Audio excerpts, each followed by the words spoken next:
ಇಂಡಿಯಾದ youngest player ಆಗಿರುವಂತ ವೈಭವ್ ಸೂರ್ಯವಂಶಿ ಅವರ ಬ್ಯಾಟಿಂಗ್ ಟ್ಯಾಲೆಂಟ್ನ ಎಲ್ಲರೂ ಕೂಡ ಒಪ್ಪಿಕೊಳ್ತಾರೆ, ಅಪ್ರಿಷಿಯೇಟ್ ಕೂಡ ಮಾಡ್ತಿದ್ದಾರೆ. ಹಾಗೆ ಕೆಲ ಸಲಹೆಗಳನ್ನು ಕೂಡ ಕೊಟ್ಟಿದ್ದಾರೆ. ಈಗ ಭಾರತದ ಮಾಜಿ ಆಟಗಾರ ಅಜಿಂಕ್ಯ ರಹಾನೆ ಕೂಡ ಸೂರ್ಯವಂಶಿ ಬಗ್ಗೆ ಮಾತನಾಡಿದ್ದಾರೆ. ಈ ವೇಳೆ ವಾರ್ನಿಂಗ್ ಕೂಡ ಕೊಟ್ಟಿದ್ದಾರೆ. IPL ಬೇರೆ, ಅಂತಾರಾಷ್ಟ್ರೀಯ ಪಂದ್ಯಗಳೇ ಬೇರೆ ಎನ್ನುವ ಮೂಲಕ ಎಚ್ಚರಿಕೆಯ ಸಂದೇಶ ನೀಡಿದ್ದಾರೆ. ಅಷ್ಟಕ್ಕೂ ವೈಭವ್ ವಿಚಾರದಲ್ಲಿ ರಹಾನೆ ಹೇಳಿದ್ದೇನು? T20ನಲ್ಲಿ ರನ್ಸ್ ಕಷ್ಟ ಎಂದಿದ್ಯಾಕೆ? ಈ ಬಗ್ಗೆ ಹೇಳ್ತೇನೆ. ನಾನು ಶಾಂತ. ನೀವು ಸುದ್ಯಾನದ ಸಬ್ಸ್ಕ್ರೈಬರ್ ಆಗೋದಕ್ಕೆ ಮರಿಬೇಡಿ. ಭಾರತದ ಸೀನಿಯರ್ ಕ್ರಿಕೆಟರ್ಗಳು ಇತ್ತೀಚೆಗೆ ವೈಭವ್ ಸೂರ್ಯವಂಶಿ ಬ್ಯಾಟಿಂಗ್ ಟ್ಯಾಲೆಂಟ್ ಬಗ್ಗೆ ಮಾತನಾಡಿದ್ದಾರೆ. ಸೂರ್ಯವಂಶಿ ಅವರ ಆಟದ ಬಗ್ಗೆ ಕೆಲ ಮಹತ್ವದ ಸಲಹೆಗಳನ್ನು ನೀಡಿದ್ದಾರೆ. ಹಾಗೆ IPL ಹಾಗೆ ಅಂತಾರಾಷ್ಟ್ರೀಯ ಪಂದ್ಯಗಳ ನಡುವಿನ ವ್ಯತ್ಯಾಸಗಳನ್ನು ಕೂಡ ಈಗ ಅಜಿಂಕ್ಯ ರಹಾನೆ ರಿವೀಲ್ ಮಾಡಿದ್ದಾರೆ. IPLನಲ್ಲಿ ಸ್ಫೋಟಕ ಇನ್ನಿಂಗ್ಸ್, ಅಂತಾರಾಷ್ಟ್ರೀಯ ಪಂದ್ಯಗಳಲ್ಲಿ ಪ್ರೆಷರ್. ವೈಭವ್ ಸೂರ್ಯವಂಶಿ ಅವರ ಬ್ಯಾಟಿಂಗ್ ಬಗ್ಗೆ ಪ್ರಸ್ತಾಪ ಮಾಡಿರುವಂಥ ಅಜಿಂಕ್ಯ ರಹಾನೆ ಒಂದಷ್ಟು ವಿಚಾರಗಳನ್ನು ಶೇರ್ ಮಾಡಿದ್ದಾರೆ. ಹಾಗೆ IPL ಪಂದ್ಯಗಳಿಗೂ ವಿದೇಶಿ ತಂಡಗಳ ಎದುರಿನ ಪಂದ್ಯಗಳಿಗೂ ಇರುವಂಥ ಡಿಫ್ರೆನ್ಸಸ್ ಏನು ಅನ್ನೋದನ್ನು ಕೂಡ ಇಲ್ಲಿ ಬಿಚ್ಚಿಟ್ಟಿದ್ದಾರೆ. IPLನಲ್ಲಿ ಕೇವಲ 4-5 ಓವರ್ಗಳಲ್ಲಿ 70 ಅಥವಾ ಅದಕ್ಕಿಂತ ಹೆಚ್ಚಿನ ರನ್ಗಳನ್ನು ಕಲೆ ಹಾಕೋದು ತುಂಬಾನೇ ಈಸಿ ಅನಿಸಬಹುದು. ಆದರೆ ದೇಶಕ್ಕಾಗಿ ಆಡುವಾಗ ಅಂತಾರಾಷ್ಟ್ರೀಯ ಕ್ರಿಕೆಟ್ನ ಸವಾಲು ಹಾಗೆ ಒತ್ತಡಗಳು ಬೇರೆಯದ್ದೇ ಆಗಿರುತ್ತೆ ಅನ್ನೋ ರೀತಿಯಲ್ಲಿ ಕಿವಿಮಾತನ್ನ ಹೇಳಿದ್ದಾರೆ.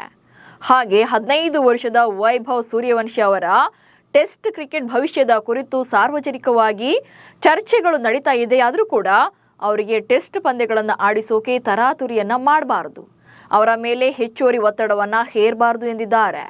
ಇದೆಲ್ಲದರ ಜೊತೆಗೆ ಸೂರ್ಯವಂಶಿಗೆ ಅಟ್ ಪ್ರೆಸೆಂಟ್ ಯಾವುದರ ಅವಶ್ಯಕತೆ ಇದೆ ಅನ್ನೋದನ್ನು ಕೂಡ ತುಂಬಾನೇ ಕ್ಲಿಯರ್ ಕಟ್ ಆಗಿ ಹೇಳಿದ್ದಾರೆ. ಸೂರ್ಯವಂಶಿಗೆ ಅತಿಯಾದ ಪ್ರಚಾರದಿಂದ ಹಾದಿ ತಪ್ಪಬಾರದು. ವೈಭವ್ ಸೂರ್ಯವಂಶಿ IPLನಲ್ಲಿ 2 ಸೀಸನ್ ಆಡಿ ಕಳೆದ 1.5 ತಿಂಗಳ ಹಿಂದಷ್ಟೇ ಭಾರತ ತಂಡಕ್ಕೂ ಕೂಡ ಕಾಲಿಟ್ಟಿರುವಂಥದ್ದು. ಹೀಗಿದ್ರೂ ಕೂಡ ವೈಭವ್ ಬಗ್ಗೆ ತುಂಬಾನೇ ಎಕ್ಸ್ಪೆಕ್ಟೇಷನ್ಸ್ ಇದೆ. ಹಾಗೆ ಅಗತ್ಯಕ್ಕಿಂತ ಜಾಸ್ತಿನೇ ಪ್ರಚಾರ ಸಿಗ್ತಿದೆ ಎಂದಿದ್ದಾರೆ. ಪ್ರಸ್ತುತ ಸಿಗ್ತಾ ಇರುವಂತ ಅತಿಯಾದಂಥ ಪಬ್ಲಿಸಿಟಿಯಿಂದಾಗಿ ಯುವ ಆಟಗಾರ ಹಾದಿ ತಪ್ಪದಂತೆ ನೋಡಿಕೊಳ್ಳುವಲ್ಲಿ ಕುಟುಂಬಸ್ಥರ ಪಾತ್ರ ತುಂಬಾನೇ ದೊಡ್ಡದಿದೆ ಎಂದು ಕಿವಿಮಾತನ್ನ ಹೇಳಿದ್ದಾರೆ. ಮುಂದಿನ 5ರಿಂದ 10 ವರ್ಷಗಳ ಅವಧಿಯಲ್ಲಿ ವೈಭವ್ ತುಂಬಾನೇ ಡಿಸಿಪ್ಲಿನ್ ಆಗಿ ಇರುವಂತೆ ಪೋಷಕರು ನೋಡಿಕೊಳ್ಬೇಕು ಅನ್ನೋದನ್ನ ಹೇಳೋಕ್ಕೂ ಕೂಡ ಮರೆಯಲಿಲ್ಲ. ಅಲ್ಲಿಗೆ ಸೂರ್ಯವಂಶಿಗೆ IPLನಲ್ಲಿ ರನ್ಸ್ ಕಲೆ ಹಾಕೋದಷ್ಟೇ ಅಲ್ಲ, ಅಂತಾರಾಷ್ಟ್ರೀಯ ಪಂದ್ಯಗಳನ್ನು ಆಡುವಂತ ಪ್ರೆಷರ್ ಹ್ಯಾಂಡಲ್ ಮಾಡಬೇಕಾಗುತ್ತೆ. ಅದಕ್ಕೂ ಮುಖ್ಯವಾಗಿ ವೈಭವ್ ದಾರಿ ತಪ್ಪದಂತೆ ನೋಡಿಕೊಳ್ಬೇಕು ಎನ್ನುವಂತ ಮೆಸೇಜ್ ಕೊಟ್ಟಿದ್ದಾರೆ. ಹಾಗಂತ ರಹಾನೆ ಮಾತ್ರನೇ ಅಲ್ಲ, ರಾಬಿನ್ ಉತ್ತಪ್ಪ ವಿತ್ ಎಕ್ಸಾಂಪಲ್ ನೀಡಿ ವಾರ್ನ್ ಮಾಡಿದ್ದಾರೆ. ಹುಡುಗಿಯರ ವ್ಯಾಮೋಹ ಮತ್ತು ಸೋಷಿಯಲ್ ಮೀಡಿಯಾ ಹುಚ್ಚು ಬೇಡ.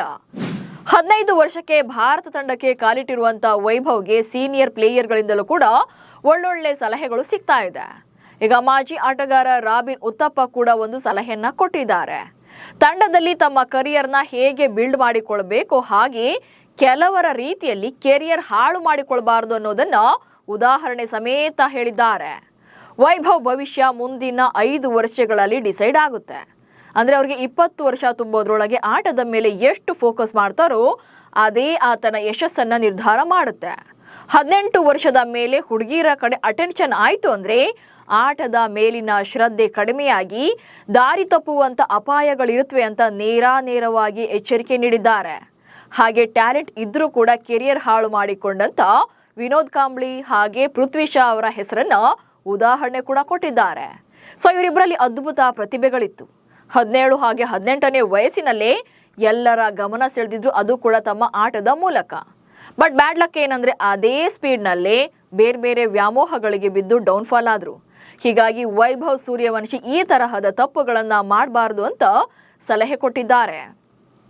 ಹಾಗೆ ಇದೇ ವೇಳೆ ವೈಟ್ ಬಾಲ್ ಕ್ರಿಕೆಟ್ನಲ್ಲಿ ಸಚಿನ್ ತೆಂಡೂಲ್ಕರ್ ಅವರಿಗಿಂತಲೂ ಕೂಡ ಹೆಚ್ಚಿನ ಪ್ರಭಾವ ಬೀರುವಂತ ಸಾಮರ್ಥ್ಯ ವೈಭವ್ಗಿದೆ ಅಂತ ಹೊಗಳಿದ್ದಾರೆ. ಒಟ್ನಲ್ಲಿ ವೈಭವ್ ಸೂರ್ಯವಂಶಿಗೆ ಮಾಜಿ ಕ್ರಿಕೆಟರ್ಗಳು ಹಾಗೆ ಲೆಜೆಂಡರಿ ಪ್ಲೇಯರ್ಗಳೆಲ್ಲರೂ ಕೂಡ ಮೆಚ್ಚುಗೆ ವ್ಯಕ್ತಪಡಿಸಿದ್ದಾರೆ. ಆದರೆ ಎಲ್ಲರ ಕನಸರು ಕೂಡ ಒಂದೇ, ಕೆರಿಯರ್ ಕಡೆ ಮಾತ್ರ ಫೋಕಸ್ ಮಾಡಬೇಕು. ಪ್ರಚಾರ ಮತ್ತು ಯಶಸ್ಸನ್ನ ನೆತ್ತಿಗೇರಿಸಿಕೊಂಡು ಅಡ್ಡದಾರಿ ಹಿಡಿಯಬಾರದು ಎನ್ನುವಂತ ಸಲಹೆ ನೀಡಿದ್ದಾರೆ. ಇದನ್ನೆಲ್ಲ ಮೆಟ್ಟಿ ಸೂರ್ಯವಂಶಿ ಹೇಗೆ ಸರ್ವೈವ್ ಆಗ್ತಾರೆ ಅನ್ನೋದೇ ಈಗಿರುವಂತ ಪ್ರಶ್ನೆ. ನಮಸ್ಕಾರ.